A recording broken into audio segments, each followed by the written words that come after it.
Mga kabisnes naming minamahal, makikisuyo po kami. Naglalambing po kami sa inyo.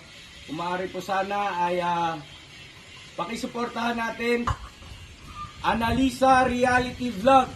Analisa Reality Vlog. Hello mga kababayan, magandang buhay. Analisa Reality Vlog, nagbabalik po ako. Kumusta po kayo? Ngayon, nagbibigay ako ng aking reaction, opinion po. Continuation to doon kay Jonathan. Kasi sobrang intense yung nangyari nung time na ipapacheck up na si Tatay Manuel. Pero bago ko ituloy, gusto ko magpasalamat muna po sa lahat ng mga nagsusubscribe, mga viewers, nakasuporta ng tao sa kanilang puso. Tao sa puso ninyo mga kabayan. Maraming salamat po. At suportahan nyo na rin Ka-Business Official, Papa Dins TV, at saka sa Ka-Business Family, si Thinking Buddy, si Young Russell, at saka yung iba pang mga kasamahan ko, mga reactors. So yun nga po, ito yung aking bibilisan lang at medyo alanganing oras na kailangan ko din magpahinga. So yun nangyari nung kay Jonathan. May lumapit kay Mr. and Mrs. Ka-Business habang binibihisan si Tatay Manuel ayon sa kanila. May mga subscriber na lumapit. Si Nanay Evelyn at saka Noel ba yun? Kung hindi ako nagkakamali. Ito pala si Jonathan habang busy si Ka-Business doon sa pag-interview kay Tatay Manuel.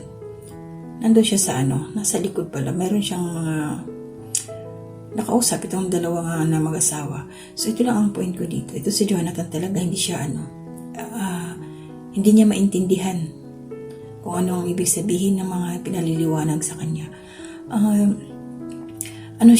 Mahirap siyang i-correct.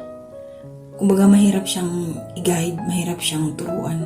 Akala niya yung bago yun, di ba? Pinagsabihan siya kasi nga meron siyang mga negatibong komento doon sa mga kasamahan niya. So, inayos lang naman siya. Kaya lang, ang kanyang pagkakaintindi, pinagalitan na siya. Sinermonan na siya. Tapos marami pa siyang sinabing hindi magaganda. So, nakalimutan niya na sa loob ng 10 buwan, hanggang ngayon, walang ibang tumulong sa kanila, kundi sila Ka-Business. Hanggang ngayon talaga. Tapos ganun pa yung pag-ugali ni Jonathan. So, sana magbago ka, Jonathan, kasi hindi talaga ito maganda.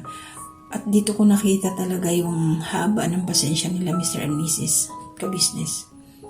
Ito prangkahan tayo guys. Siguro kung sa akin nangyari yun, hindi ko alam.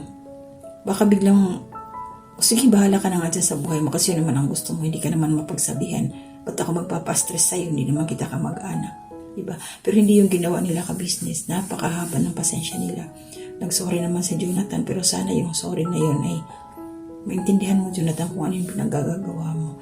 Paano na lang pala kung yung kunintuhan mo tungkol doon sa mga sinabi mo hindi nanonood, wala na. Sirang-siraan na yung Mr. and Mrs. Ka-Business. So, huwag ganun, Jonathan. Kung ano yung napag-usapan ng pamilya, dapat pamilya lang. Nandiyan lang sa loob. Kasi hindi naman yun dapat ang tawag dito. Hindi mo na dapat i-spread out pa kasi napapanood din naman nila napapanood nila yung ginawa. Kasi tingnan mo, inirelay mo. So, iba yung pagkakaintindi mo. Di, pumangit na tuloy. So, hindi na naging maganda yung resulta. No, diba? Feel ko yung alam ko, naku, si Mr. Ka-Business. Kahit pa paano, hinahawakan pa rin niya yung control niya sa sarili. Pero syempre, masakit din yun na tumulong ka na nga, masama ka pa din. Diba? Ganon din kay Mrs. Ka-Business. So, naintindihan ko rin yung sitwasyon nila. Kaya, Jonathan, pasalamat ka talaga. Parang binaliwala mo yung sakripisyo sa'yo ng mga kasamahan mo, yung pag-aalaga sa nanay mo. Diba? Hindi maganda yun, Jonathan. Huwag kang insecure, huwag kang inggit. Magsikap ka lang. Kasi yun ang napapansin ko sa'yo. Masyado kang naiinggit sa mga nasa paligid mo, pero hindi dapat yun. Mainggit ka sa tama. Tsaka, lawakan mo yung pangunawa mo. Lawakan mo siya.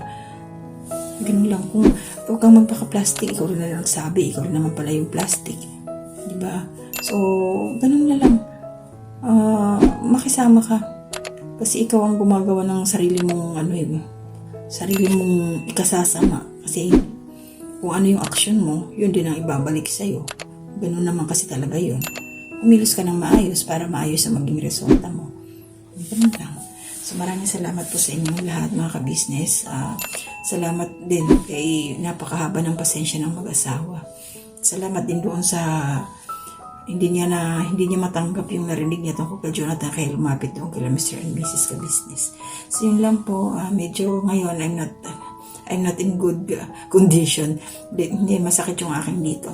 Yung aking ngipin namamaga. So maraming salamat mga babayan. Supportahan niyo po kami lahat. Subscribe niyo po ang ating YouTube channel. Nabubulol ako. Masakit talaga siya. Sige po, hanggang dito na muna. Mag-iingat po tayong lahat. Gabayan tayo ni Lord kung saan man tayo magpunta.